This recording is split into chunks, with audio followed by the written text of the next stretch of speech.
اگر اللہ کسی کو اپنا بیٹا بنانا چاہتا تو اپنی مخلوق میں سے جس کو چاہتا منتخب کر لیتا۔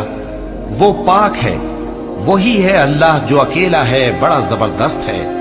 اسی نے آسمانوں اور زمین کو تدبیر کے ساتھ پیدا کیا ہے، اور وہی رات کو دن پر لپیٹتا اور دن کو رات پر لپیٹتا ہے، اور اسی نے سورج اور چاند کو کام میں لگا رکھا ہے، سب ایک وقت مقرر تک چلتے رہیں گے۔ دیکھو وہی غالب ہے، بخشنے والا ہے۔ اسی نے تم کو ایک جان سے پیدا کیا، پھر اس سے اس کا جوڑا بنایا، اور اسی نے تمہارے لیے چوپایوں میں سے 8 جوڑے بنائے۔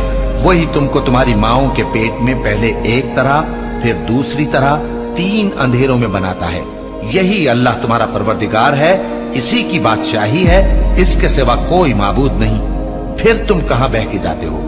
اگر ناشکری کرو گے تو اللہ تم سے بے نیاز ہے، اور وہ اپنے بندوں سے ناشکری پسند نہیں کرتا، اور اگر شکر کرو گے تو وہ اس کو تمہارے لیے پسند کرتا ہے، اور کوئی بوجھ اٹھانے والا دوسرے کا بوجھ نہیں اٹھائے گا۔